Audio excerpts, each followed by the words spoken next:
오늘 이 말씀의 배경이 되고 있는 고린도 교회는 어떤 교회냐면 로마 제국 내 번성한 항구 상업도시라고 알려져 있습니다. 상업도시, 항구도시라고 하면 우리나라 대표적으로 인천, 부산, 군산 이런 지역이 되겠죠. 그 지역에 한번 가보셨으면 아시겠지만 저도 어렸을 적에 부산에 살았던 적이 있습니다. 종교도 다양하고 국적도 다양하고 돈이 모이는 곳이 아니겠습니까? 그러다 보니까 당연히 성적으로 문란하고 정말 거룩한 삶을 살기가 좀 쉽지 않은 그런 곳이었습니다. 바로 이 고린도 교회가 그런 상업 도시였습니다. 그래서 각종 철학과 종교가 혼재하고 우상 숭배와 성적 문란, 세속적 가치관이 팽배한 곳이었습니다. 어쩌면 바로 저희가 지금 살고 있는 이 시대가 이런 고린도 교회와 같지 않나라는 생각이 듭니다. 이 사도 바울은 사실 2차 전도 여행 중에서 고린도의 교회를 세우고 1년 반 동안 이 복음을 전달했지만은 결국에는 이 세속의 물결에 휩쓸려서 결국에 혼합되음으로 말미암아 복음을 잃어버리는 그 성도들의 모습을 보이고 있습니다. 바로 우리가 그런 모습이 또한 아닌가라는 생각들이 드는데요. 그래서 이 고린도서 말씀을 통해서 우리의 그 믿음을 바로잡고 그리스도 안에서 새로운 피조물로 지속적으로 살아가라고 삶을 촉구하고 있습니다. 그래서 오늘 이 말씀이 과거에 잊혀진 말씀이 아니라 지금 현재 나에게 연관된 말씀이라는 것을 생각하고 이 말씀을 묵상하였으면 좋겠습니다. 사실 그리스도 안에 있는 새로운 피조물이라는 것들에 대해서 묵상했을 때 저부터가 과연 내가 새로운 피조물로 거듭난 삶을 지금 살아가고 있는가에 대해서 의문이 들고 있습니다. 그래서 이 말씀 통해서 사실 그리스도 안에 있으면 새로운 피조물이 된다는 것은 아주 놀라운 말씀인데요. 이전 것은 지나갔으니 보라 새 것이 되었도다 라고 말씀하셨습니다. 이건 단순히 어떤 물리적인 변화가 아니라 화학적인 변화거든요. 단순한 선언이 아니라 우리 삶이 그리스도 안에서 어떻게 근본적으로 변화되었는지 보여주는 중요한 진리입니다. 그러면 그리스도 안에 거한다는 말을 정말 많이 듣잖아요. 그리스도 안에 거한다는 말이 무슨 말일까요? 그리고 우리는 어떻게 그리스도 안에 계속 지속해서 거할 수 있을까요? 먼저 그리스도 안에 있다는 것이 무엇을 의미하는지 살펴보겠습니다. 그리스도 안에 있다는 것은 우리가 그리스도의 죽음과 부활에 동참하게 되었다는 뜻입니다. 우리는 예수님께서 십자가에 달리실 때 그분과 함께 죽었고 그분이 부활하실 때 우리도 함께 부활한 존재가 되었습니다. 아멘. 할렐루야. 아멘. 이렇게 아멘이 나오는군요. 긴장했습니다. 그래서 이 고린도후서 5장 17절에서는 새로운 피조물이라고 선언한 것입니다. 그러면 여기서 말하는 이 새로운 피조물의 첫 번째 의미는 과거의 죄와 실패가 더 이상 우리를 지배하지 못한다는 것입니다. 더 이상 과거의 죄의 노예가 아니라 저희는 어디의 지배를 받습니까? 성령의 지배를 받습니다. 저희가 익히 잘 알고 있는 로마서 8장 1절 말씀을 보시면 그리스도 예수 안에 있는 자에게는 결코 정죄함이 없나니 생명의 성령의 법이 죄와 사망의 법에서 너희를 해방하였음이니라. 아멘. 이 해방이라는 말씀이 이 단어가 엄청난 의미가 있지 않습니까? 제가 일제시대에 살아보진 않았지만 8.15 광복 해방이라는 걸 통해서 우리나라를 다시 되찾은 거 아니겠습니까? 우리가 독립을 했다는 거 아니겠습니까? 그래서 우리가 어쩌면 사망의 권세 아래에 있는 마귀의 종에서 우리가 독립하여서 예수님의 부활로 말미암아 저희도 또한 부활을 하게 되었습니다. 이 죄의 권세 아래에 있지 않고 생명의 성령의 법 안에 있게 된 것입니다. 아멘. 그래서 저희가 힘이 되네요. 아멘 해주시니까. 예수 그리스도의 십자가에서 흘리신 피가 우리의 모든 죄를 덮어주셨습니다. 죄의 싹은 사망이요 하나님의 은사는 그리스도 예수 안에 있는 하나님의 영생이니라. 이 영생을 저희가 받았다는데 이게 바로 굿뉴스 아니겠습니까? 이 복음 아니겠습니까? 이 복음, 이 죽음의 권세에 있던 죽음에 이르는 병에 걸렸던 저희가 이 병에서 깨끗하게 나음을 입고 이제는 영원한 생명을 얻게 되었다는 것입니다. 그것 하나로 예수님을 믿는 것이 충분하지 않겠습니까? 정말 그렇고 또 에베소서 4장 22절, 24절 말씀을 함께 한번 찾아보겠습니다. 에베소서 4장 22절에서 24절 말씀입니다.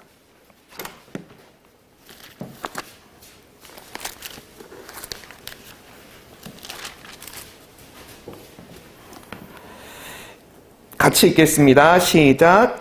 너희는 유혹의 욕심을 따라 썩어져가는 구습을 좇는 옛사람을 벗어버리고 오직 심령으로 새롭게 되어 하나님을 따라 의와 진리의 거룩함으로 지으심을 받은 새 사람을 입으라. 아멘.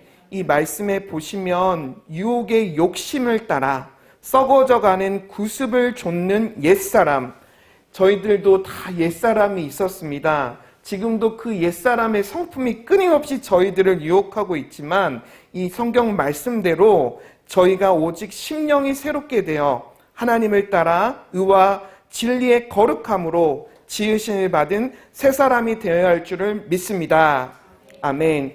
이어서 골로새서 3장 9절 10절에도 너희가 서로 거짓말하지 말고 옛사람과 그 행위를 벗어버리고 새 사람을 입었으니 이는 자기를 창조하신 이의 형상에 따라 지식에까지 새롭게 하심을 받은 자니라 라고 말씀하고 있습니다. 이 지식이라는 것이 어쩌면은 성경적으로 봤을 때 인간의 가장 타락한 이성까지도 어쩌면 하나님 말씀으로 새롭게 지음받게 된다는 것입니다. 우리의 고집과 우리의 경험과 우리의 생각이 얼마나 이게 단단합니까? 그러나 그것조차도 무너질 수 있다는 것입니다. 바로 예수님 말씀 안에서 우리가 그렇게 될 수 있다는 것이거든요. 그래서 우리가 더 이상 죄의 노예가 되지 않고 우리가 생명의 성령의 법 안에 있게 되었고, 두 번째로 우리는 새로운 정체성을 얻었습니다. 영접하는 자, 곧 그 이름을 믿는 자들에게는 하나님의 자녀가 되는 권세를 주셨으니 아멘. 그래서 이 정체성이 온전히 새로워진 저희의 본질을 얘기하고 신분의 변화를 얘기합니다. 우리의 삶은 이제 하나님의 뜻 안에서 변화되고 그분의 사랑의 은혜 속에서 새롭게 재창조되어져 간다라고 생각하실 수 있습니다. 이와 관련해서 고린도전서 6장 19절 20절 말씀을 같이 한번 읽어보겠습니다. 고린도전서 6장 19절에서 20절 말씀입니다.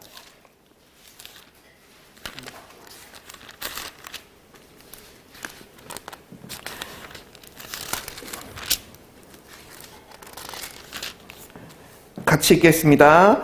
너희 몸은 너희가 하나님께로부터 받은 바 너희 가운데 계신 성령의 전인 줄을 알지 못하느냐. 너희는 너희의 것이 아니라 값으로 산 것이 되었으니 그런즉 너희 몸으로 하나님께 영광을 돌리라. 아멘. 하나님을 위해서 이제는 살아가야 되는 존재가 되었습니다. 베드로전서 2장 9절에도 너희는 택하신 족속이요 왕같은 제사장이요 거룩한 나라요 그의 소유된 백성이라고 하셨는데, 사실 이렇게 하나님께 받는 특별한 사명을 맡은 존재가 되었다는 것이 얼마나 큰 기쁨인지 모르겠습니다. 할 일이 없다는 게 얼마나 힘든 것인지 경험해 보신 분은 아실 텐데요. 무언가 할 일이 있다, 하나님이 주신 사명이 있다, 내 인생의 어떤 삶의 의미가 되고 목적이 되는 것입니다. 그런데 정말 그런 것들을 믿지 않은 사람들도 그 가슴을 뛰게 하는 그 일인데, 전 우주를 주관하시는 하나님께서 우리에게 이 귀한 사명을 동역자로 맡겨주셨으니 얼마나 가슴이 뛰지 않겠습니까? 그러면 우리가 이 그리스도 안에 거한다는 거에 대해서 들었는데, 이 그리스도 안에 계속적으로 거하려면 우리는 어떻게 살아야겠습니까? 그리스도 안에 거하는 삶은 단순히 믿는다라고 고백하는 것이 아니라, 구원의 고백으로만, 입으로만 머무는 것이 아니라 결국에는 실천적인 변화가 필요합니다. 그리스도 안에 거하기 위해서는 저는 세 가지 중요한 원칙이 있어야 된다고 생각하는데요. 먼저 우리는 하나님과의 관계를 최우선으로 삼아야 합니다. 요한복음 15장 4절에 예수님께서 내 안에 거하라, 나도 너희 안에 거하리라 라는 말씀을 하셨는데, 우리가 하나님 안에 거하면 하나님과 깊은 교제를 시작하게 되고, 날마다 하나님 앞에 기도와 말씀을 통해서 결국엔 하나님의 뜻을 발견하게 됩니다. 누군가를 사랑해 보셨죠? 그 사랑해 보시면 그 사람의 뜻을 알고 싶어하고 그 뜻대로 행하게 됩니다. 바로 예수님과의 깊은 사랑을 통해서 하나님을 더욱더 찾게 되고 하나님 뜻 안에 온전히 거하게 되는 것입니다. 그러나 우리가 이 기도와 말씀을 정말 이렇게 온전히 지속적으로 해나가지 않으면 쉽게 죄의 유혹에 빠질 수 있습니다. 그래서 끊임없이 우리는 믿음의 삶을 계속 이어나가야 되고, 주님의 말씀이 내 발의 등이요 나의 가는 길의 빛이라고 하셨으니 그 말씀대로 우리가 날마다 붙잡아야 될 것입니다.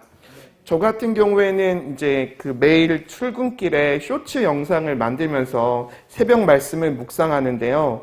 그 말씀 속에 정말 매번 듣는 새벽 말씀이지만 하나님의 음성이 있습니다. 그 음성을 쇼츠로 만들고 그 쇼츠를 통해서 수많은 사람들에게 또 복음이 증거되는 걸 보면서 우리 안에 이 말씀이라는 것이 얼마나 중요한지 소중한지 깨닫게 되면서 우리가 하나님의 음성을 듣고 하나님과 깊은 교제를 하기 위해서는 영적 지도자와 또 우리와 가까이 있는 중보 기도자들의 음성을 또 잘 경청해야 하지 않을까라는 생각을 했습니다. 이 목회자는 또한 하나님 보내주신 선물이고, 중보해주는 사람이 어쩌면 저보다 더 저의 영적 상황을 잘 알고 있지 않을까 생각을 들었습니다. 그래서 그분들의 말씀을 진심으로 듣고 그 말에 귀 기울이는 것이 필요하다고 생각합니다. 다음으로는 우리는 죄와 죄의 본성과 끊임없이 싸워야 합니다. 저희가 예수 그리스도 안에 있다고 하지만은 끊임없이 이 사도 바울도 고백했지만 죄의 본성에 정욕과 탐욕, 교만, 끝없는 죄성이 다시 올라옵니다. 혈기가 올라오는 거죠. 그런데 우리가 그리스도 안에 거할 때 이 죄의 본성을 깨트릴 수 있습니다. 그런데 우리가 이 하나님의 은혜 속에 거한다고 했을 때 그 유통기한이 얼마 정도 된다고 생각하실까요? 이 유통기한 정확하게 표현이 되어 있습니다. 히브리서 3장 13절 말씀에 오직 오늘이라 일컫는 날 동안에 매일 피차 권면하여 죄의 유혹으로 말미암아 너희 마음에 강팍함을 면하라고 했습니다. 이 강팍하다는 것은 내 마음이 고집센 stubborn heart라고 할 수 있는데요. 우리가 날마다 정말 하나님 말씀 앞에 그리고 이 죄의 본성과 싸워야 된다는 말씀입니다. 더불어서 우리가 이 죄를 이기기 위해서는 열심히 모여야 됩니다. 히브리서 10장 24절 25절 말씀처럼 서로 돌아보아 사랑과 선행을 격려하며 모이기를 패하는 어떠한 자들의 습관과 같이 하지 말고 오직 권하여 그날이 가까움을 볼수록 더욱 그리하자라고 했습니다. 저희들이 이렇게 열심히 모이는 것이 죄의 본성과 싸우겠다는 저희들의 의지적인 결단이고, 이 결단 속에서 하나님께서 성령님께서 함께해 주실 줄을 믿습니다. 아멘. 마지막으로 저희가 성령님과 동행하는 삶을 살아가야 합니다. 그리스도 안에 거하려면은 성령님께서 함께 도와주시지 않으면 저희는 그리스도 안에 거할 수 없습니다.